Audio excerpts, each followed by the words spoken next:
नमस्कार दोस्तों। देखिए मित्रों, नाइन्थ क्लास की एनसीईआरटी में ज्योग्राफी में तीसरा जो हमारा चैप्टर है वो है अपवाह तंत्र। तो अपवाह के अंदर हम क्या क्या पढ़ेंगे? नदियां पढ़ते हैं इसमें भारत की। तो काफ़ी महत्वपूर्ण चैप्टर है आपके सभी एग्जाम के लिए। और लास्ट जो हमारी क्लास हुई थी उसमें आपको ये बताना है कि जो मालाबार तट था वो पश्चिमी तट की तरफ था या पूर्वी तट की तरफ। तो ये कमेंट करके बताइएगा कि मालाबार तट जो है ये पूर्वी तटीय मैदान में आता है या पश्चिमी तटीय मैदान में आता है। तो अब आगे पढ़ते हैं। और इसके साथ ही जो लास्ट क्लास हुई थी भौतिक स्वरूप वाली, उसमें मैंने आपसे एक प्रश्न पूछा था कि संपूर्ण भारत का दक्षिणतम बिंदु कौन सा है। तो उसमें जिन्होंने इंदिरा पॉइंट जवाब दिया था उनका बिल्कुल सही था। कई विद्यार्थियों ने उसमें कन्याकुमारी भी लिखा था। देखिए, मैंने संपूर्ण भारत बोला था ताकि आपके कोई कंफ्यूजन ना रहे। तो संपूर्ण भारत की अगर बात करें तो फिर उसमें अंडमान निकोबार ये सब भी शामिल होंगे। तो इंदिरा पॉइंट उसका सही जवाब था। जिन्होंने कन्याकुमारी जवाब दिया था वो तब सही होता जब पर्टिकुलर या तो आपसे सिर्फ भारत का पूछे या फिर वो एग्जाम में जिस तरह से आता है कि स्थल भाग का अगर पूछे। तो इस तरीके से अगर पूछता है तो है। अगर संपूर्ण भारत लिखा हुआ है तो फिर इसमें कोई डाउट नहीं है, फिर आपको इंदिरा पॉइंट ही करना होगा। तो इंदिरा पॉइंट जिनका जवाब था बिल्कुल सही था। अपवाह शब्द एक क्षेत्र के नदी तंत्र की व्याख्या करता है। भारत के भौतिक मानचित्र को देखिए, आप पाएंगे कि विभिन्न दिशाओं से छोटी छोटी धाराएं आकर एक साथ मिल जाती है तथा एक मुख्य नदी का निर्माण करती है। अंततः इनका निकास किसी बड़े जलाशय जैसे झील या समुद्र या महासागर में होता है। एक नदी तंत्र द्वारा जिस क्षेत्र का जल प्रवाहित होता है उसे एक अपवाह द्रोणी कहा जाता है। तो एक नदी तंत्र के द्वारा जिस क्षेत्र का जल प्रवाहित होता है, अब जैसे मान लीजिए ये गंगा नदी है, तो इस गंगा नदी के अंदर जो भी नदियां प्रवाहित हो रही है, ये इनकी सहायक नदियां, ये इनकी सहायक नदियां, ये इनकी सहायक नदियां, तो ये जो पूरा है इसको कहा जाता है द्रोणी। या कई बार हम बोलचाल में भी कह देते हैं कि किस नदी का अपवाह क्षेत्र जो है वो सबसे बड़ा है अपवाह के आधार पर। यानी अपवाह का मतलब हो गया जैसे उसमें जल की मात्रा के आधार पर। अब जैसे विश्व की सबसे लंबी नदी की बात करें, सबसे लंबी कौन सी है, तो फिर हम कहते हैं नील नदी। और जब कहते हैं कि सबसे बड़ा अपवाह बेसिन किसका है या जो अपवाह द्रोणी सबसे बड़ी कौन सी है, सबसे बड़ी कौन सी है अपवाह द्रोणी, तो फिर हम उसमें नाम देते हैं अमेजन नदी का। तो वही बात है, अपवाह द्रोणी जो है उस नदी के अंदर जो भी नदियां वगैरह सरिताएं वगैरह बह करके आती है, सारा वो कुल जल उन नदियों के द्वारा पतली पतली धाराएं, सरिताएं पतली पतली, वो सब जो भी बह करके पानी लेकर के आ रही है, उस संपूर्ण भूभाग के अंदर जो पानी है जो इसमें शामिल होता है उनको हम क्या कहते हैं? अपवाह द्रोणी कहते हैं। मानचित्र का अवलोकन करने पर यह पता चलता है कि कोई भी ऊंचा क्षेत्र जैसे पर्वत या उच्च भूमि दो पड़ोसी अपवाह द्रोणियों को एक दूसरे से अलग करती है। इस प्रकार की उच्च भूमि को जल विभाजक कहा जाता है। तो ये आ गया, जल विभाजक कहते हैं। ये जल विभाजक जो क्या है, जैसे दो भागों को अलग करने का, जो दो द्रोणियों को अलग करने का काम करते हैं। अब ये जैसे धारा ए धारा ब, तो इसमें जैसे मान लीजिए ये मुख्य नदी है कोई, अब इसमें ये जितना भी जल बह करके आ रहा है, जो भी इस पूरे क्षेत्र में जल है, नदियों नालों से पतली पतली जल धाराओं से बह करके, ये संपूर्ण क्षेत्र है अपवाह द्रोणी। तो एक द्रोणी को दूसरी द्रोणी से अलग करने का काम कौन करता है? कोई जल विभाजक होता है। कोई ऊंचा पठार भाग हो सकता है, कोई ऊंचा भाग हो सकता है। विश्व की सबसे बड़ी अपवाह द्रोणी अमेजन नदी की है। अभी मैंने जो आपको ऊपर समझाया था, भारत की किस नदी की अपवाह द्रोणी सबसे बड़ी है, यह आपको कमेंट करके बताना है। यह मैं नहीं बताऊंगा आपको, या तो पूरा चैप्टर खत्म होते होते तक आप सारा समझ जाएंगे कि कौन सी अपवाह द्रोणी सबसे बड़ी है, और नहीं भी समझे तो भी इसको ढूंढिए, सर्च कीजिए। अगले वीडियो के अंदर मैं आपको इसका सही उत्तर बताऊंगा कि भारत के अंदर अपवाह द्रोणी किसकी बड़ी है, सबसे बड़ी। भारत में अपवाह तंत्र, भारत के अपवाह तंत्र का नियंत्रण मुख्यतः भौगोलिक आकृतियों के द्वारा होता है। भारतीय नदियों को दो मुख्य वर्गों में विभाजित किया जा सकता है, हिमालय की नदियां और प्रायद्वीपीय नदियां। भारत के दो मुख्य भौगोलिक क्षेत्रों से उत्पन्न होने के कारण हिमालय और प्रायद्वीपीय नदियां एक दूसरे से भिन्न है। हिमालय की अधिकतर नदियां 12 मासी होती है, वर्ष भर पानी रहता है, क्योंकि इनमें वर्षा के अतिरिक्त ऊंचे पर्वतों से पिघलने वाले हिम के द्वारा भी जल प्राप्त होता है। तो हिमालय से जो नदियां इस क्षेत्र से आएगी, तो सीधी सी बात है वो कहां से निकलती है, कोई ना कोई ग्लेशियर से। कोई अगर झील से भी निकलती है तो वो झील के अंदर भी तो पानी ऊपर किससे आ रहा है, किसी ना किसी ग्लेशियर से ही आ रहा है।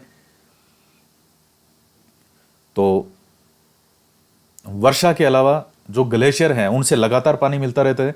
तो जो हिमालय से आने वाली नदियां हैं उनमें आपको वर्ष भर पानी मिलेगा। हिमालय की दो मुख्य नदियां सिंधु और ब्रह्मपुत्र इस पर्वतीय श्रृंखला के उत्तरी भाग से निकलती है। किस पर्वतीय श्रृंखला के? हिमालय के। इन नदियों ने पर्वतों को काटकर गोर्जों का निर्माण किया है। गोर्ज, इसको महाखड्ड भी कहा जाता है, महाखड्ड या गोर्ज। तो क्या आता है, ये एक तरह की घाटी है, या भी एक चित्र बना हुआ है, ये घाटी का ही है। दो पर्वत श्रृंखलाओं के मध्य एक गहरा भाग जहां से नदी बहती है, नदी गिरती है, उनको काट करके, और नदियों के मार्ग में कोई भी ऊंचा भाग आता है और वो नदी पहले से वहां अगर बह रही थी तो वो नदी उस भाग को काट करके धीरे धीरे, ये जो प्रक्रिया चलती है इसमें लाखों वर्ष लग जाते हैं, तो उस भाग को काट करके और वो अपने उसी मार्ग को बनाए रखती है। तो ये गंगा ब्रह्मपुत्र जैसी नदियां, ये भी इसी प्रकार की नदियां हैं। तो वो जब ऊपर से एक नीचे स्थान पर गिरती है उसको काट करके, किसी पर्वत श्रृंखला को, किसी पर्वत श्रेणी को, तो वो जो काट करके नीचे की तरफ गिरती है और फिर वहां से आगे बहती है, तो वो जहां गिरती है वो एक महाखड्ड या एक खड्डे का निर्माण हो जाता है, उसे ही हम कहते हैं गोर्ज। हिमालय की नदियां अपनी उत्पत्ति के स्थान से लेकर के समुद्र तक के लंबे रास्ते को तय करती है। यह अपने मार्ग के ऊपरी भागों में तीव्र अपर्दन क्रिया, अब जैसे ये चित्र में देखिएगा, ये है गोर्ज। तो ये बीच में जल बह रहा है, यहां पे ऊपर से नीचे की तरफ गिरती है। बड़ी सहायक नदियां आकर के उसमें मिलती है। किसी नदी अथवा उसकी सहायक नदियों को नदी तंत्र कहा जाता है। अब जैसे सिंधु और उसकी सहायक नदियां, तो इसको हम क्या कहेंगे? सिंधु नदी तंत्र। और ये नदी की विभिन्न अवस्थाएं कौन कौन सी है? तो नदी का सोर्स, फिर ऊपरी भाग, फिर मध्य भाग, फिर ये विसर्प आकार में जब ये मैदानी भागों में आती है, इस तरीके से हो जाती है। और इस तरीके से होती है तो बीच में जैसे कई बार इसके बहाव के कारण ये थोड़ा सा जैसे इधर हो गई, पहले यूं थी फिर ऐसे हो गई, तो अब ये जो साइड में रह गया, ये इसे हम कहते हैं गोखुर झील। तो जहां नदी का बहाव विसर्पिलाकार होगा, मतलब सरप की तरह, वहीं आपको गोखुर झीलें मिलेगी। और फिर ये लास्ट में बनता है डेल्टा, कि समुद्र में गिरने से पहले नदी कई भागों में बंट जाती है, कई वितरिकाओं में इस प्रकार से हो जाती है। जैसे गंगा ब्रह्मपुत्र का डेल्टा विश्व का सबसे बड़ा डेल्टा है, और बाकी और भी कई नदियां हैं जो कि डेल्टा का निर्माण करती हैं। नर्मदा और ताप्ती नदियां जो है ये एस्चुरी बनाती है। एस्चुरी कहते हैं नदी मुख, ये ज्वार नदी मुख भी कहा जाता है। मतलब एस्चुरी का मतलब ये हो गया कि ये डायरेक्ट जाकर के समुद्र में गिरती है, इस तरह के डेल्टा का निर्माण नहीं करती, क्योंकि इनकी गति थोड़ी तेज होती है और प्रायद्वीपीय पठारों से निकल के ही और उसी बहाव में ये बह जाती है। और चूंकि प्रायद्वीपीय पठारों में बहती है तो इसके साथ में ज़्यादा जो साथ में एक मटेरियल होता है, जैसे बालू, ये मिट्टी वगैरह, ये इतनी चीज़ें नहीं बहती जितना मैदान में बहने वाली नदी है। अब जैसे गंगा नदी है, अब कहाँ ये गंगोत्री हिमनद से निकल रही है और पूरा इस तरह से बहते हुए कहाँ ये बांग्लादेश की तरफ जाकर के फिर लास्ट में जाकर के गिरेगी। तो कितना लंबा क्षेत्र इसने तय कर लिया, और रास्ते में यूपी बिहार के अंदर इतने बड़े एक मैदान का निर्माण करती है ये। तो जब मैदान में से बहेगी तो अपने साथ खूब बालू मिट्टी वगैरह आ गए, और चूंकि ये एक मैदानी भाग ज़्यादा होता है तो बांग्लादेश में वहाँ आगे जाकर के भी क्या है, मैदान ही है, तो इसलिए ये लास्ट में इस तरीके से अलग अलग वितरिकाओं में हो जाती है। इधर से ब्रह्मपुत्र नदी भी आ जाएगी। लेकिन अगर पठारी भाग में बह रही है तो इतनी ज़्यादा बालू मिट्टी वगैरह जो है, मिट्टी वगैरह के कण इतने नहीं होते, वेग भी उसका तेज होता है, तो वो अपने साथ में वहाँ लास्ट में जाकर के डेल्टा वेल्टा नहीं बनाती, वो सीधा धड़िम ना सीधा पानी में जाके गिरती है, उसको कहते हैं एस्चुरी। तो नर्मदा और ताप्ती जो ये दो नदियां हैं, ये एस्चुरी बनाती है, ये डेल्टा नहीं बनाती। सिंधु नदी तंत्र। सिंधु नदी का उद्गम मानसरोवर झील के निकट तिब्बत में है। पश्चिम की ओर बहती हुई यह नदी भारत में जम्मू कश्मीर के लद्दाख जिले में प्रवेश करती है। इस भाग में, अब लद्दाख जिला नहीं है, अब आप इसको बोलोगे लद्दाख केंद्र शासित प्रदेश। अब आपको भी पता है कि अब ये केंद्र शासित प्रदेश बन गए हैं, एक जम्मू कश्मीर और एक लद्दाख। इस भाग में भी यह बहुत ही सुंदर दर्शनीय गोर्ज का निर्माण करती है। इस नदी में बहुत सी सहायक नदियां जैसे जास्कर, नूबरा, शोक, हुंजा इस नदी में मिलती है। सिंधु नदी बलूचिस्तान और गिलगित से बहते हुए अटक में पर्वतीय क्षेत्र से बाहर निकलती है। अटक कहाँ है? ऊपर पाकिस्तान की तरफ है। और कटक कहाँ है? ओडिशा की तरफ। एक मराठों में बहुत फेमस पेशवा हुआ था। उस पेशवा का अगर आपको नाम पता हो, आपको बताना है किसने यह कहा था कि मैं अटक से कटक तक मराठों की जो ध्वजा है वो फहरा दूंगा। ये किस मराठा पेशवा ने कहा था? और बड़ा ही बहादुर, पूरे मराठों के अंदर अगर सबसे ज्यादा डेंजर कोई पेशवा हुआ है, घोड़े पर ही सोता था वो। कोई सोचते थे कि 5 दिन के अंदर कहीं यात्रा पूरी होती है, वो 2 दिन में उस यात्रा को पूरी करता था। घोड़े पर ही सोता सोता चलता था वो, इतना खतरनाक पेशवा हुआ है। तो आपको उस पेशवा का नाम बताना है अगर आपने कहीं पढ़ा हो तो। सतलुज, व्यास, रावी, चेनाब तथा झेलम आपस में मिलकर पाकिस्तान में मिठानकोट के पास सिंधु नदी में मिल जाती है। ये मिठानकोट कहाँ पड़ता है? ये पाकिस्तान में है। और ये पाकिस्तान में भी किस जगह है? तो ये जैसे राजस्थान है और ये पूरा जैसे भारत है मान लीजिए, तो ये यहाँ से ये बह करके इस प्रकार जाती है। यहाँ राजस्थान के अंदर जो बीकानेर जिला है, बीकानेर जिले से आप बिल्कुल लेफ्ट की तरफ चलते जाओ चलते जाओ चलते जाओ, तो लेफ्ट की तरफ चलते चलते पाकिस्तान के अंदर जो सीध में जगह आती है, लगभग आपके ध्यान रखने के लिए कि मिठानकोट है किस तरफ, तो राजस्थान का मैप आपके ध्यान में है, तो बीकानेर के पश्चिम की तरफ चलते चलते जो स्थान आता है, लगभग वहां मिठानकोट पड़ता है पाकिस्तान में।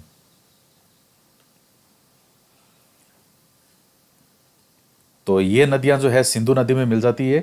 और ये किस तरफ से मिलेगी? बाईं ओर से। ये सतलज, व्यास, रावी, चेनाब, झेलम जो है, व्यास तो किसकी सहायक नदी है? सतलज की सहायक नदी है। तो ये व्यास सतलज में पहले ही मिल जाएगी पंजाब में, हरिके नामक स्थान पे। और वहीं हरिके से, हरिके बैराज है जहां से इंदिरा गांधी नहर निकलती है। इसके बाद यह नदी दक्षिण की तरफ बहती है और अंत में कराची से पूर्व की ओर। कराची शहर किसके पास में है? बहुत ही सुंदर शहर है कराची। आप मैप के अंदर कभी जो है बड़ा करके कराची को देखिएगा, मतलब इतना सुंदर तरीके से बसा हुआ है, जैसे जयपुर नक्शे पर बसा हुआ है, उसी तरीके से आपको पूरा पूरा कराची एक नक्शे पर बसा हुआ मिलेगा। शहर बहुत सुंदर है, अरब सागर में मिल जाती है। क्योंकि पाकिस्तान की छवि जो है वो हमारे दिमाग में जब पाकिस्तान आ जाता है तो एक इतना एक जो जिसको हम नफरत कहते हैं वो आती है जब भी पाकिस्तान का नाम आता है। लेकिन भारत भी आप ऊपर से देखिए इतना हरा भरा है, तो पाकिस्तान भी उधर से बहुत हरा भरा है। हरियाली, वही पहाड़ पर्वत ऊपर हैं, मैदान भी है इधर। जो राजस्थान की तरफ पश्चिम वाला भाग है तो वो थार का मरुस्थल का विस्तार तो उधर भी है पाकिस्तान में, लेकिन उसके तरफ जो है वो कौन सी नदी उधर बहती है? सिंधु नदी। भौगोलिक रूप से अगर पाकिस्तान की बात करें तो बहुत शानदार शानदार जगह है वहां पर पाकिस्तान में। अगर वहां ये आतंकवाद जैसी चीजें ना हो, एक सही सिस्टम हो पूरे देश का, तो जिस तरह से भारत के अंदर बाहर से घूमने के लिए लोग आते हैं अलग अलग कंट्री से, उस तरह से पाकिस्तान के अंदर भी लोग जाते अगर वहां ये सिस्टम, सही सिस्टम होता। सिंधु नदी के मैदान का ढाल बहुत धीमा है। सिंधु द्रोणी का 1/3 से कुछ अधिक भाग भारत के जम्मू कश्मीर, हिमाचल तथा पंजाब में तथा शेष भाग पाकिस्तान में है। ये किसकी बात कर रहा है? सिंधु द्रोणी की। तो द्रोणी के अंदर जितनी भी सहायक नदियां हैं जो भी, और उन सब की भी सहायक, पूरा का पूरा हम जिसको सिंधु नदी तंत्र कहते हैं वो कंप्लीट आ गया। क्योंकि आपके दिमाग में आ सकता है कि हिमाचल के अंदर सिंधु कहाँ से आ गई। सिंधु नहीं, सिंधु द्रोणी, द्रोणी का इसका मतलब जो भी सहायक नदियां वगैरह सब हैं, तो ये है। तथा पंजाब शेष पाकिस्तान में है। 2900 किलोमीटर लंबी सिंधु नदी विश्व की सबसे लंबी नदियों में से एक है। तो 2900 किलोमीटर कम नहीं होता।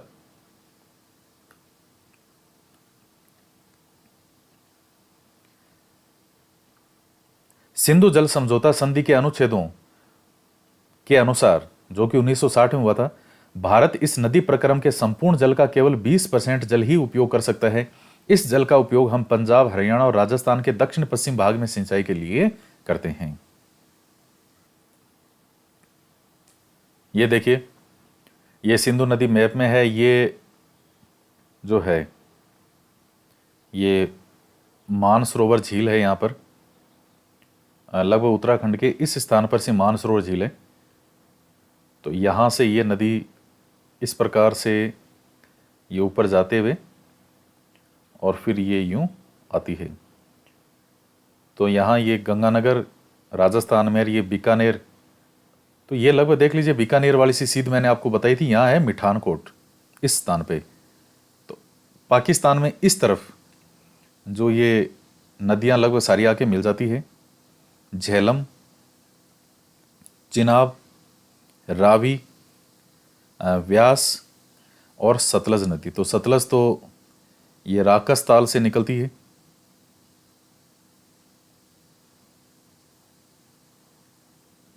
ये आगे जाकर के और चिनाब में मिल जाती है। चिनाब सबसे बड़ी सहायक नदी सिंधु की, ये देखिएगा इस प्रकार से। और सतलज के अंदर ही देखिएगा ये व्यास नदी आकर के पंजाब में मिल गई, और फिर ये रावी नदी है और ये चिनाब नदी है। ये चिनाब है इस प्रकार से। और ये जो ऊपर दिख रही है ये है झेलम, वुलर झील से होते हुए फिर ये दक्षिण की तरफ यूं आती है और फिर आगे जाकर के चिनाब में मिल जाती है। तो इनके नाम ऐसे ही याद रखने हैं, झेलम, चिनाब, रावी, व्यास और सतलज, इसी प्रकार से है।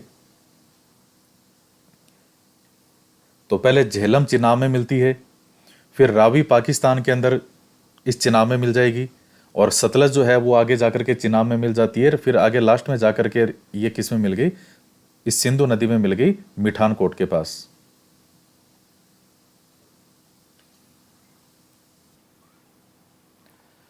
गंगा नदी तंत्र। गंगा की मुख्य धारा भागीरथी गंगोत्री हिमानी से निकलती है। अलकनंदा उत्तराखंड के देवप्रयाग में इससे मिलती है। हरिद्वार के पास गंगा पर्वतीय भाग को छोड़ करके मैदानी भाग में प्रवेश करती है। तो उत्तराखंड के अंदर देखिएगा जो गंगोत्री ग्लेशियर है, वहां से गंगोत्री ग्लेशियर से ये जो है जलधारा निकलती है, उसे हम कहते हैं भागीरथी। और अलकनंदा जो है ये उत्तराखंड में ही एक ग्लेशियर है जिसे हम कहते हैं सतोपंथ। तो सतोपंथ से ये अलकनंदा निकलेगी, गंगोत्री से भागीरथी निकलेगी, और ये दोनों कहां मिलेगी, देवप्रयाग में। उसके बाद से हम इसको क्या बोलते हैं, गंगा। और हरिद्वार के पास गंगा पर्वतीय भाग को छोड़ करके मैदानी भाग में प्रवेश करती है। हिमालय से निकलने वाली बहुत सी नदियां आकर इस गंगा में मिलती है। कुछ प्रमुख नदियां हैं यमुना, घाघरा, गंडक, कोसी। यमुना नदी हिमालय की यमुनोत्री हिमानी से निकलती है। तो ये जैसे गंगोत्री से गंगा निकलेगी, मतलब भागीरथी निकलेगी, और यहां ये यमुनोत्री है तो इसे यमुना निकलेगी। यह गंगा के दाहिने किनारे के समानांतर बहती है और इलाहाबाद में गंगा में मिल जाती है, यानी प्रयागराज में। जैसे ये गंगा यूं है तो ये यमुना यूं चलती रहेगी, चलती रहेगी, चलती रहेगी, इस तरह से जाकर के मिल जाती है। घाघरा, गंडक तथा कोसी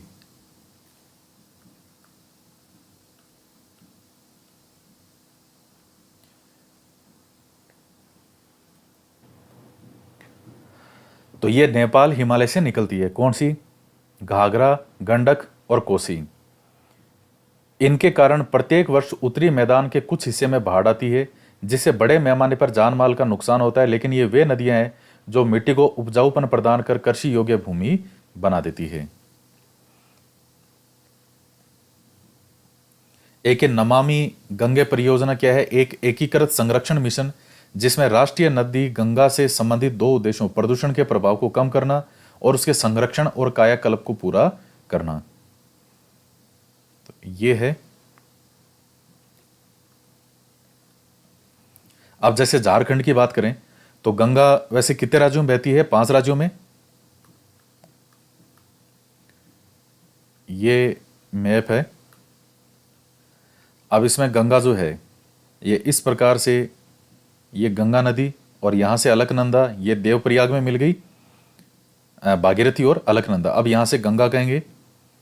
तो इसके बाद में जैसे ये यूपी और फिर ये बिहार, और बिहार के बाद में यहाँ लगभग 80-85 किलोमीटर ये झारखंड में बहती है, और फिर आगे ये पश्चिम बंगाल की तरफ आ जाती है। एक शाखा इसकी इधर चली जाती है बांग्लादेश। तो ये जो दक्षिण की तरफ गंगा आती है इसको हम कहते हैं हुगली, और जो बांग्लादेश में चली जाती है इसको हम शुरू में कहते हैं पद्मा। तो इसमें ब्रह्मपुत्र जब आकर के मिल जाएगी उसके बाद में हम इसको कहेंगे मेघना। तो 5 राज्यों में गंगा नदी बहती है, उत्तराखंड, यूपी, बिहार, झारखंड और पश्चिम बंगाल। तो अब झारखंड के अंदर इसकी हालत बहुत ज्यादा खराब है गंगा नदी की। तो ये नमामि गंगे प्रोजेक्ट ये सब चल रहे हैं कि गंगा नदी में जो प्रदूषित है तो इसको सही तरीके से किया जाए। अब इसमें देख लीजिए, ये गंगा जो बह रही है ये, तो ये नेपाल हिमालय से ये आ गई घाघरा नदी,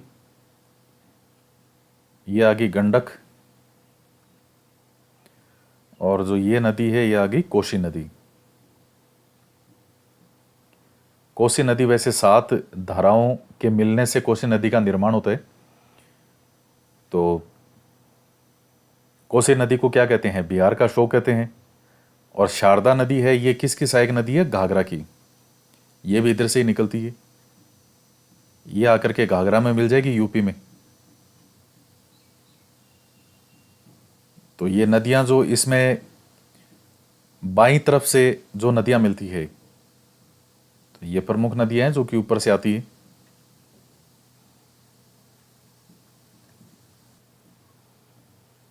और जो दाईं तरफ से कौन सी मिलती है? तो ये देखिए, ये यमुना जो निकली थी यमुनोत्री से, ये यहाँ इलाहाबाद के पास यानी प्रयागराज के पास मिल जाएगी। और यमुना की सहायक कौन सी है? ये चंबल है, बेतवा है, ये सोन है।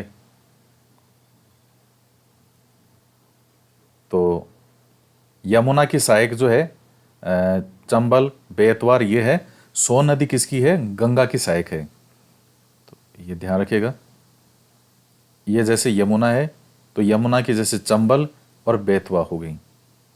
सोन नदी जो है ये किसकी सहायक नदी है? गंगा नदी की सहायक नदी है, जो कि किस तरफ से आती है? प्रायद्वीपीय पठार से।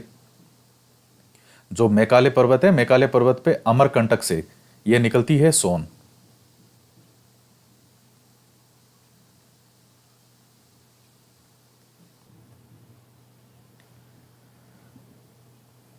तो प्रायद्वीपीय उच्च भूमि से आने वाली मुख्य सहायक नदियां जो है चंबल, बेतवा, सोन है। तो अब ये ध्यान रखिएगा, ये चंबल बेतवा जो है ये तो किसकी सहायक है? यमुना की। और यमुना किसकी सहायक है? गंगा की।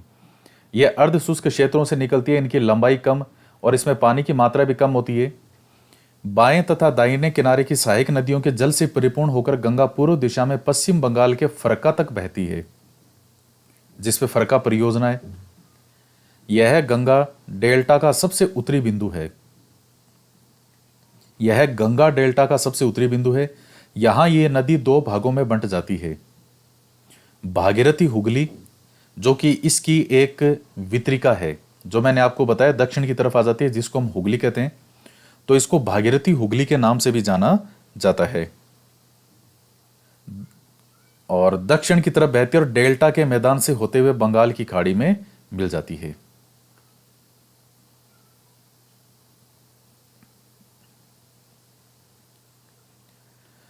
मुख्य धारा दक्षिण की ओर बहती हुई बांग्लादेश में प्रवेश करती है और ब्रह्मपुत्र नदी इसमें आकर मिलती है। अंतिम चरण में गंगा और ब्रह्मपुत्र समुद्र में विलीन होने से पहले मेघना के नाम से जानी जाती है। गंगा और ब्रह्मपुत्र के जल वाली यह वृहद नदी बंगाल की खाड़ी में मिल जाती है। इन नदियों के द्वारा बनाए गए डेल्टा को सुंदरवन डेल्टा के नाम से भी जाना जाता है। चूंकि यहाँ सुंदरी वनों की अध्यक्षता है, वो जो अध्यक्षता क्या है, ये सुंदरी वन जो है वो बहुतायत मात्रा में पाए जाते हैं, इनकी अधिकता है, तो इसलिए हम इसको सुंदरवन डेल्टा के नाम से जानते हैं, सुंदरवन के नाम से जानते हैं। सुंदरी वृक्ष पाए जाते हैं। सुंदरवन डेल्टा का नाम यहाँ पाए जाने वाले सुंदरी पादप से लिया गया है। सुंदरवन डेल्टा विश्व का सबसे बड़ा और तेजी से वृद्धि करने वाला डेल्टा है। यहाँ रॉयल बंगाल टाइगर भी पाए जाते हैं। सुंदरवन के नाम से एक मूवी भी बनी थी, सफेद बाघ को दिखाया था उसमें। गंगा की लंबाई 2500 किलोमीटर से अधिक है, यानी इतनी है 2525।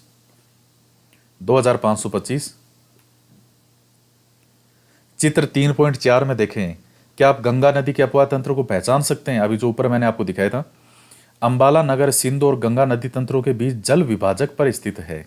कौन सा? अंबाला नगर।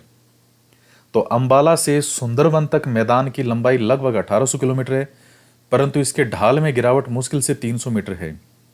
दूसरे शब्दों में प्रति 6 किलोमीटर की दूरी पर ढाल में गिरावट केवल 1 मीटर है, इसलिए नदियों में अनेक बड़े विसर्प बन जाते हैं। अब इसके बाद में आती है ब्रह्मपुत्र नदी तंत्र। ब्रह्मपुत्र नदी तिब्बत की मानसरोवर झील के पूर्व तथा सिंध और सतलज के स्रोतों के काफी नजदीक से, ये देखिए सब आसपास निकलती है। ये ब्रह्मपुत्र, सिंधु और सतलज, ये कोई इनमें कोई बहुत ज्यादा दूरी नहीं है। ये मानसरोवर झील और जो सतलज निकलती है राकस्ताल झील से, तो मानसरोवर के पश्चिम की तरफ यहाँ राकस्ताल झील है। यहाँ है कैलाश पर्वत जहाँ शिवजी रहते हैं, यह मानसरोवर झील है। तो इसी के कोई अब इसी मानसरोवर झील से और इसके आसपास के कुछ ग्लेशियर से सिंधु नदी है, या सीधा मानसरोवर झील ही बोल देते हैं कई बार। यहीं से इसी के पास से कौन सी निकलेगी? ब्रह्मपुत्र नदी निकलेगी। कभी मानसरोवर झील बोल देते हैं, कभी इसके आसपास का कोई हिमानी या ग्लेशियर उसका नाम ले लेते हैं। तो ये तीनों नदियां आसपास से निकलती हैं। इसकी लंबाई सिंधु से कुछ अधिक है, परंतु इसका अधिकतर मार्ग भारत से बाहर है। तो ब्रह्मपुत्र ऊपर बहेगी, यूं ही बहती है अरुणाचल तक, अरुणाचल से आकर के असम में यूं बहते हुए फिर बांग्लादेश में प्रवेश करेगी। तो भारत में तो कोई बहुत ज्यादा नहीं है, 916 किलोमीटर बहती है ये। कौन सी? ब्रह्मपुत्र।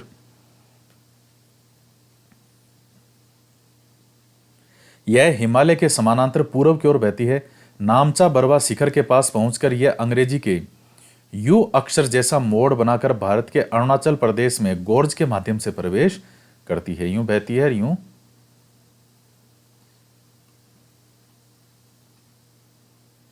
यहां इसे दिहांग के नाम से जाना जाता है। तिब्बत में ब्रह्मपुत्र को कहते हैं सांगपो और बांग्लादेश में कहते हैं जमुना। तो ध्यान रखिएगा, ब्रह्मपुत्र में इसको तिब्बत में क्या कहते हैं? ब्रह्मपुत्र को सांगपो, बांग्लादेश में इसको कहते हैं जमुना।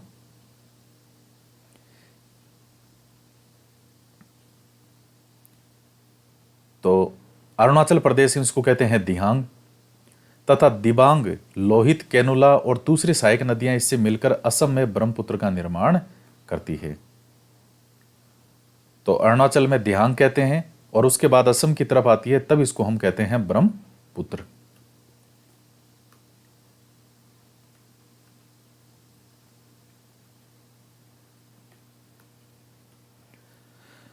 तिब्बत एक शीत और शुष्क क्षेत्र है, अतः यहां इस नदी में जल और सिल्ट की मात्रा बहुत कम होती है। भारत में यह उच्च वर्षा वाले क्षेत्र से होकर के गुजरती है। यहां नदी में जल और सिल्ट की मात्रा बढ़ जाती है। असम में ब्रह्मपुत्र अनेक धाराओं में बहकर एक गुम्फित नदी के रूप में बहती है और बहुत से नदियां द्वीपों का निर्माण करती है। मतलब यहाँ अनेक धाराओं में भी ये हो जाती है इस प्रकार से। तो बीच में जो है वो कुछ द्वीप टाइप स्थानों का निर्माण हो जाता है। जैसे मान लीजिए ये नदी ब्रह्मपुत्र यहाँ से ऐसे बह रही है, यहाँ से बहते ये इधर हो गई, ये ऐसे बह रही है, आगे ऐसे हो गई। तो ये बीच में कुछ स्थल भाग जो थोड़ा सा ऊंचा उठा हुआ हो, एक द्वीप का निर्माण हो जाता है। द्वीप क्या होता है? जिसके चारों तरफ पानी हो। किसके द्वारा निर्मित हो गया? नदी के पानी के द्वारा। तो इसको हम कहते हैं नदी निर्मित द्वीप। तो माजुली द्वीप जो है वो विश्व का सबसे बड़ा नदी द्वीप है, जो कि असम में स्थित है, ब्रह्मपुत्र नदी के द्वारा बनाया गया। प्रत्येक वर्ष वर्षा ऋतु में नदी अपने किनारों से ऊपर बहने लगती है और बाढ़ के द्वारा असम और बांग्लादेश में बहुत अधिक क्षति पहुंचाती है। उत्तर भारत की अन्य नदियों के विपरीत ब्रह्मपुत्र नदी में सिल्ट निक्षेपण की मात्रा बहुत अधिक होती है। इसके कारण नदी की सतह बढ़ जाती है और यह बार बार अपनी धारा के मार्ग में परिवर्तन लाती है। देखिए सिल्ट क्या होता है, सिल्ट बार बार नाम आ रहा है। सिल्ट तो एक इंग्लिश वर्ड है, SILT। हिंदी में इसको कहते हैं गाद। गाद का मतलब जो भी साथ में लाया हुआ है, मिट्टी के कण वगैरह, मिट्टी के कणों से थोड़ा बड़ा होता है, ये थोड़ी चिकनी मिट्टी टाइप जो होती है, थोड़ा सा मिट्टी के कणों का आकार बड़ा होता है, उसको हम गाद कहते हैं। तो वो है।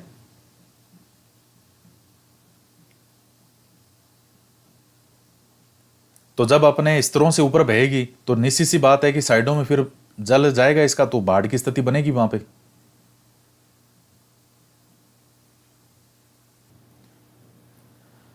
प्रायद्वीपीय नदियां। प्रायद्वीपीय भारत में मुख्य जल विभाजक का निर्माण पश्चिमी घाट द्वारा होता है, जो पश्चिमी तट के निकट उत्तर से दक्षिण की ओर स्थित है। तो देखिए ये बहुत महत्वपूर्ण पॉइंट है कि प्रायद्वीपीय भारत में मुख्य जल विभाजक का निर्माण पश्चिमी घाट के द्वारा होता है। पश्चिमी तट के निकट है ये उत्तर से दक्षिण। प्रायद्वीपीय भाग की अधिकतर मुख्य नदियां जैसे महानदी, गोदावरी, कृष्णा और कावेरी पूर्व की ओर बहती हुई बंगाल की खाड़ी में गिरती है। तो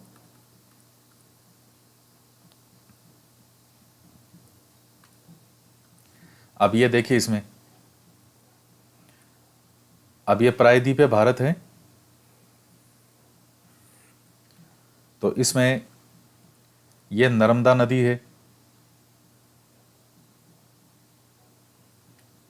और तापी नदी यानी ताप्ती। ये दो मेन नदियां हैं जो पश्चिम की तरफ बहेगी प्रायद्वीपीय पठार की, और भी है दो चार, ये मेन मेन है।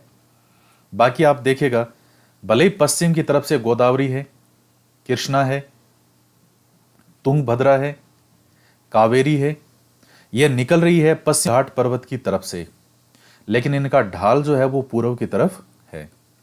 तो पश्चिम से निकल के भी पूर्व की तरफ जाती है। यानी बात वही होगी कि मुर्गी मेरी है, लेकिन अंडा जो है वो किसी दूसरे के घर पे जाके दे के आती है। तो निकलती पश्चिमी घाट पर्वत से है और बहती किधर है, पूर्व की तरफ। तो ये गोदावरी नदी ये चली जाएगी, ये कृष्णा है, ये तुंगभद्रा, ये कावेरी। ये पुलिकट झील कहां पर है, आंध्र प्रदेश और तमिलनाडु की बॉर्डर पर। लगभग 70-80% भाग तो इसका उधर है आंध्र प्रदेश की तरफ, और बाकी इधर तमिलनाडु की तरफ, लेकिन दोनों की सीमाओं पर स्थित है पुलिकट झील। तो ये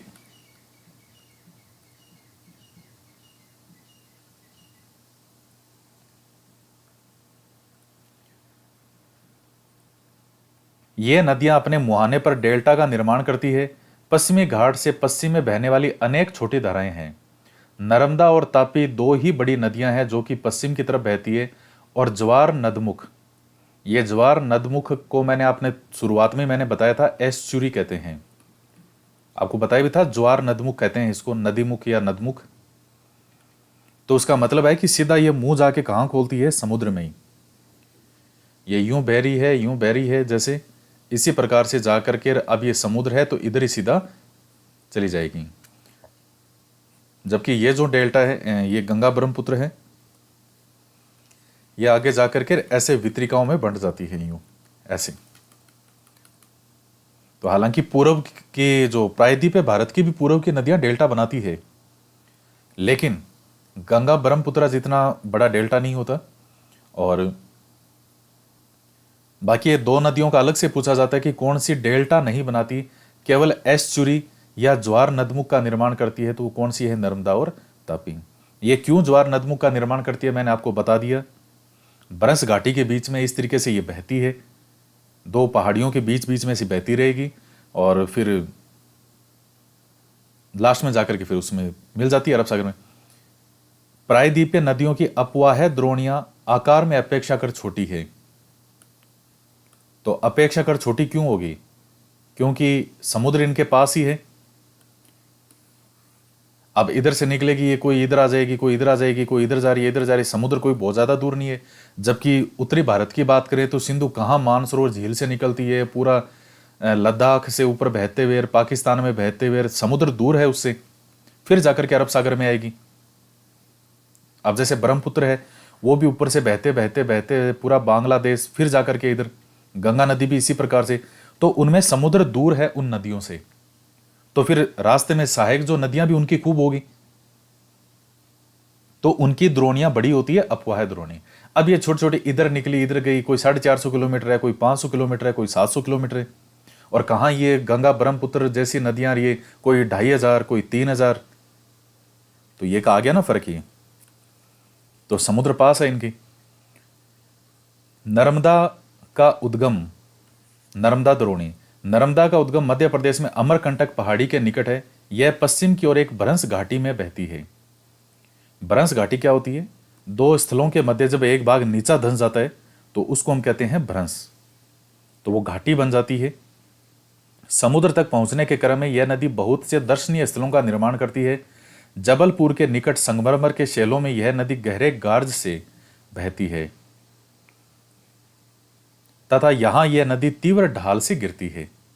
वहां धुआंधार जलप्रपात का निर्माण होता है। तो कई बार आता है, कहां पर है? जबलपुर के निकट। कौन सी नदी पे धुआंधार जलप्रपात? नर्मदा नदी पे। अब जैसे राजस्थान के अंदर आप देखते हैं कि चूलिया जलप्रपात है, मैनाल जलप्रपात है। तो आजकल वर्षा का मौसम है तो आपको ये मैनाल जलप्रपात बहुत सुंदर दिखेगा, अच्छे से बहता हुआ। ये वाला जलप्रपात है चूलिया जलप्रपात, ये भी अच्छे से बहता हुआ दिख जाएगा।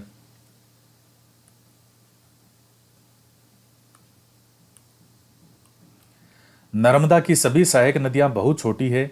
इनमें से अधिकतर समकोण पर मुख्य धारा से मिलती है। नर्मदा द्रोणी मध्य प्रदेश और गुजरात के कुछ भागों में विस्तृत है।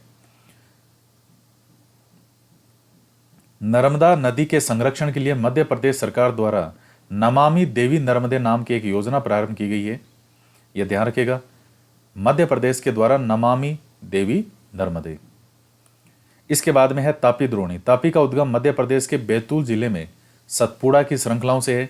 यह भी नर्मदा के समानांतर एक भ्रंश घाटी में बहती है, लेकिन इसकी लंबाई बहुत कम है। इसकी द्रोणी मध्य प्रदेश, गुजरात और महाराष्ट्र राज्य में है। अरब सागर और पश्चिमी घाट के बीच का तटीय मैदान बहुत ज्यादा संकीर्ण है, इसलिए तटीय नदियों की लंबाई भी बहुत कम है। पश्चिम की ओर बहने वाली मुख्य नदियां साबरमती, माही, भारतपुजा और पेरियार है। तो ये जैसे साबरमती और माही, तो जब आप राजस्थान की नदियां पढ़ते हैं तो वहां भी आता है। साबरमती निकलती राजस्थान से है, और लेकिन मुख्य नदी किसकी है? गुजरात की। और माही नदी भी इसी प्रकार से बहती है। और भारतपुजा और पेरियार ये भी दक्षिण की तरफ जो है इधर बहती है।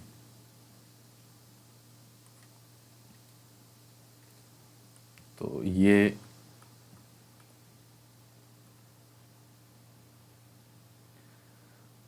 नर्मदा और तापी नदियां होगी।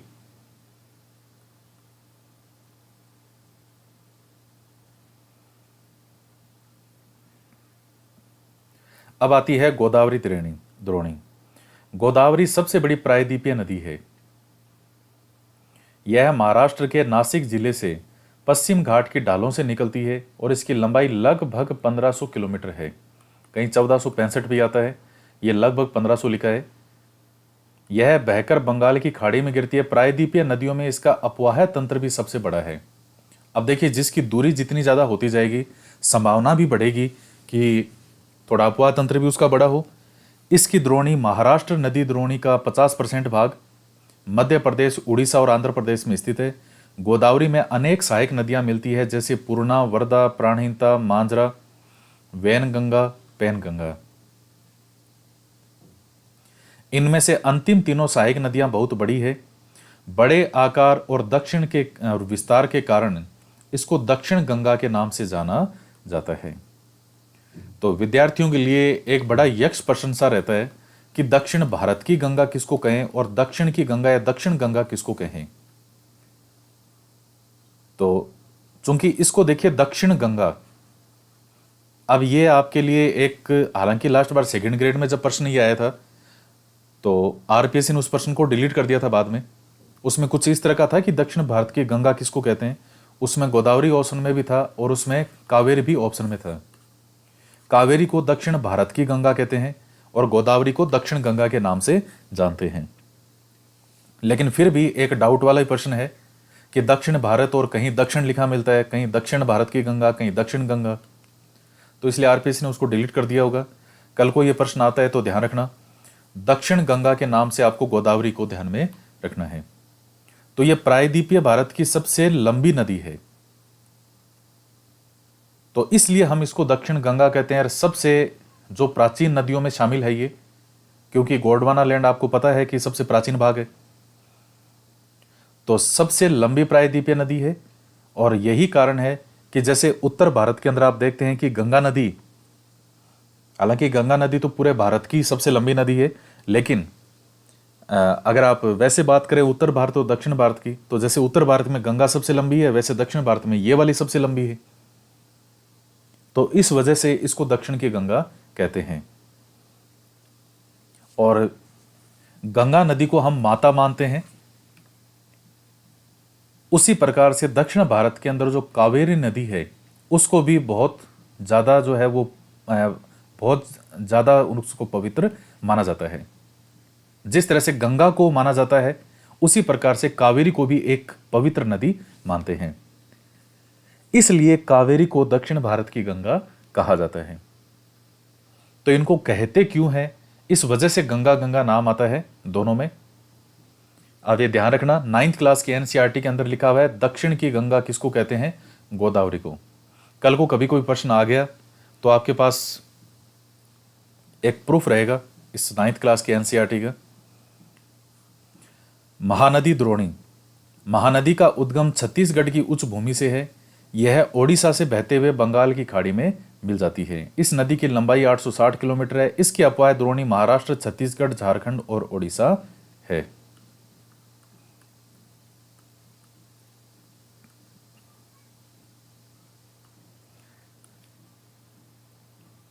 तो ये गोदावरी हमने देखी थी, ये इस प्रकार से, इसमें जैसे ये पेनगंगा नदी, ये देखिए कितनी लंबी नदियां हैं, और ये महानदी है।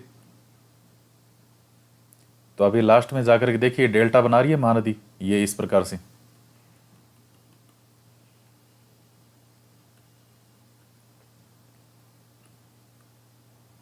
तो उड़ीसा की मुख्य नदी है महानदी। उसके बाद आता है कृष्णा द्रोणी। कृष्णा द्रोणी क्या है, महाराष्ट्र के पश्चिमी घाट में महाबलेश्वर के निकट एक स्रोत से निकलकर कृष्णा लगभग 1400 किलोमीटर बहकर बंगाल की खाड़ी में गिरती है। तो दक्षिण भारत के अंदर अगर दूसरे नंबर की कोई नदी है गोदावरी के बाद जिसकी लंबाई है तो वो है 1400 किलोमीटर। तो ये ध्यान रखिएगा, दक्षिण भारत की सबसे लंबी नदी कौन सी है, तो गोदावरी। दूसरे नंबर की दक्षिण भारत की तो वह है कृष्णा। तुंगभद्रा, कोयना, घाटप्रभा, मूसी और भीमा इसकी कुछ अन्य सहायक नदियां हैं। इसके द्रोणी महाराष्ट्र, कर्नाटक और आंध्र प्रदेश में है। तो महाबलेश्वर के निकट निकलती है पश्चिमी घाट से, लगभग 1400 किलोमीटर बहती है। कावेरी द्रोणी, कावेरी पश्चिमी घाट के ब्रह्मगिरी श्रृंखला से निकलती है और तमिलनाडु में कुडलूर के दक्षिण में बंगाल की खाड़ी में मिल जाती है। इसकी लंबाई है 760 किलोमीटर। इसकी मुख्य सहायक नदियां हैं अमरावती, भवानी, हेमावती और काबिनी। इसकी द्रोणी तमिलनाडु, केरल और कर्नाटक में विस्तृत है। मतलब इसमें जो भी सहायक नदियां वगैरह जल जो भी बह करके आता है, तो इस नदी के अंदर और इसकी सहायक नदियों में तमिलनाडु, केरल और कर्नाटक तक जो है बह करके जल इसके अंतर्गत आता है, जो भी इसकी तरफ ढाल है। भारत में दूसरा सबसे बड़ा जलप्रपात कावेरी नदी बनाती है। इसे शिव समुद्रम के नाम से जाना जाता है। बहुत महत्वपूर्ण फैक्ट है। प्रपात द्वारा उत्पादित विद्युत मैसूर, बेंगलोर और कोलार स्वर्ण क्षेत्र को प्राप्त प्रदान की जाती है। तो जल ऊपर से गिरता है तो मशीनें लगी होती है, वो घूमती है, तो जल विद्युत का निर्माण होता है। भारत का सबसे बड़ा जलप्रपात कौन सा है, ये आपको कमेंट करके बताना है।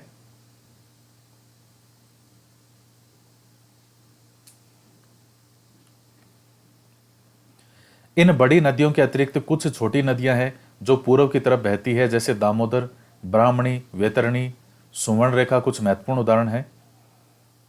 पृथ्वी के धरातल का लगभग 71% भाग जल है, लेकिन इसका 97% भाग लवणीय है।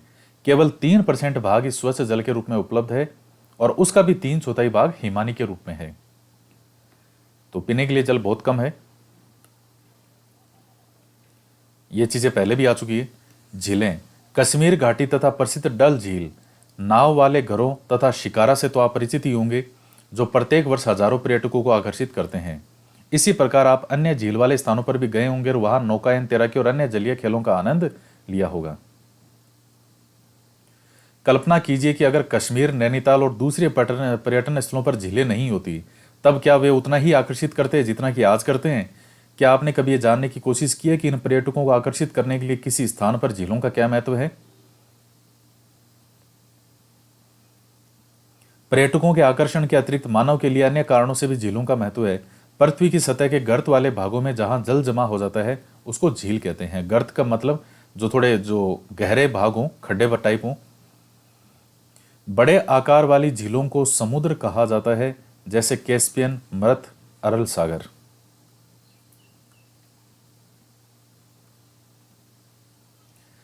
भारत में बहुत सी झीलें हैं, ये एक दूसरे से आकार और अन्य लक्षणों से भिन्न है।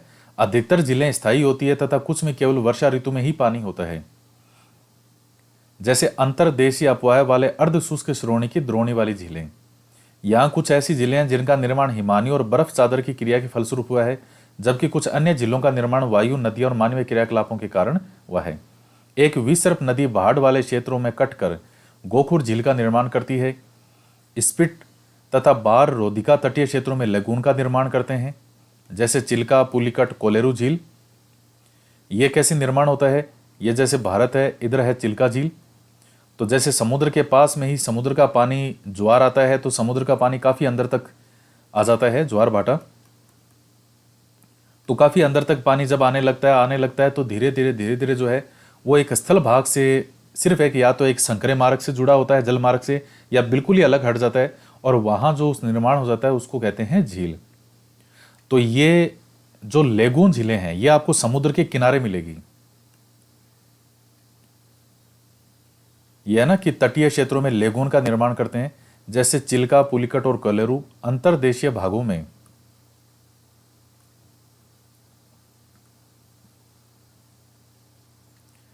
वाली झीलें कभी कभी मौसमी होती है।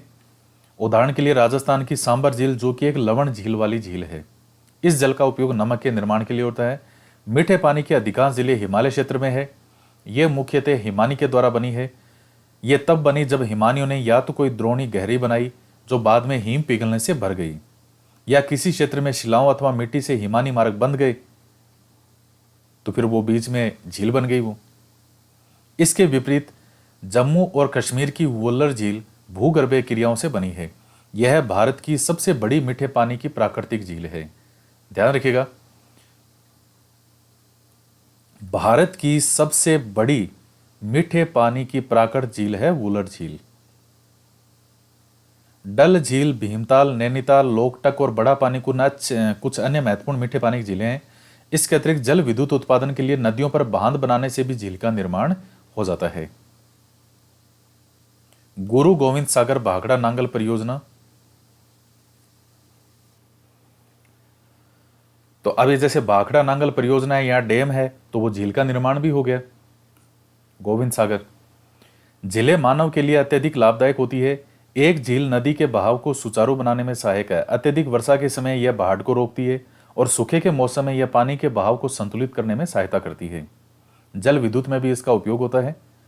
और ये जो नेचुरल वगैरह सुंदर होती है तो बाहर से जो टूरिस्ट हैं वो भी आते हैं। ये चीज़ें, नदियों का अर्थव्यवस्था में महत्व, तो अर्थव्यवस्था में भी महत्व ही है। नदियों का जो जल है वो मूल प्राकृतिक संसाधन है तथा अनेक मानवीय क्रियाकलापों के लिए अनिवार्य है।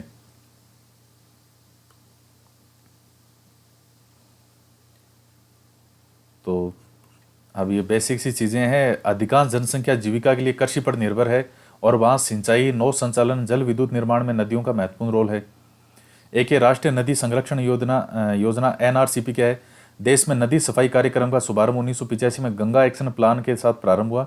1995 में राष्ट्रीय नदी जल संरक्षण योजना के तहत अन्य नदियों को जोड़ने के लिए गंगा कार्य योजना का विस्तार किया गया। नदियां देश में जल का प्रमुख सोर्स है। तो एनआरसीपी का उद्देश्य क्या है? नदियों के जल में प्रदूषण को कम करके जल की गुणवत्ता में सुधार लाना। तो एक छोटा सा फैक्ट है राष्ट्रीय नदी संरक्षण योजना।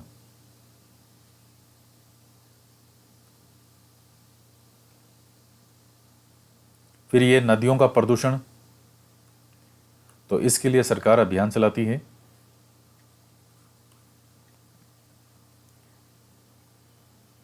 जैसे उद्योगों का प्रदूषण और अपरिष्कृत कचरा जो है वो नदी में मिलते रहते हैं, तो जल की गुणवत्ता को ही नहीं बल्कि नदी के स्वतः स्वच्छीकरण की क्षमता को भी प्रभावित करते हैं। उदाहरण के लिए दिए गए समुचित जल प्रवाह में गंगा का जल लगभग 20 किलोमीटर क्षेत्र में फैले बड़े शहरों की गंदगी को तनु करके समाहित कर लेता है, लेकिन लगातार बढ़ते हुए औद्योगिकरण और शहरीकरण के कारण ऐसा संभव नहीं हो पाता। तो ये नदियों में जो प्रदूषण वगैरह बढ़ रहा है, इसके लिए फिर जैसे ये नमामि गंगे परियोजना और ये इसी प्रकार की है।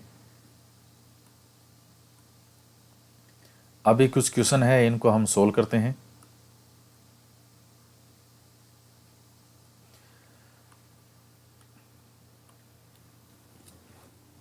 दिए गए 4 विकल्पों में से सही उत्तर चुनिए। वुलर झील किस राज्य में स्थित है? तो आपको पता है जम्मू कश्मीर में। नर्मदा नदी का उद्गम है सतपुड़ा, ब्रह्मगिरी, अमरकंटक, पश्चिमी घाट के ढाल। क्या हो जाएगा? अमरकंटक। कौन सी लवणीय जल वाली झील है? तो सांबरी है, बाकी तो मीठे पानी की। कौन सी नदी प्रायद्वीपीय भारत की सबसे बड़ी नदी है? तो गोदावरी है। कौन सी नदी भ्रंश घाटी में होकर के बहती है? तो कौन सी है? 2 है, एक तो नर्मदा है और एक तापी है। अब नर्मदा इसमें है नहीं, तो कौन सी है? तापी हो जाएगी। तो ये 5 प्रश्न है और ये आपका सेकंड चैप्टर जो थर्ड चैप्टर है एनसीईआरटी का वो कंप्लीट होता है। तो नेक्स्ट जो वीडियो है उसमें जलवायु वाला टॉपिक आएगा आपके और काफ़ी महत्वपूर्ण है। तो इस वीडियो लेक्चर के अंतर्गत इतना ही। वीडियो को लाइक ज़रूर करें, ज़्यादा से ज़्यादा शेयर करें और जो प्रश्न मैंने आपसे वीडियो के दौरान पूछे हैं उनका भी जो है जवाब लिखें, कमेंट करें। तो इस वीडियो में इतना ही। तो मिलते हैं नेक्स्ट वीडियो में। जय हिंद, जय भारत।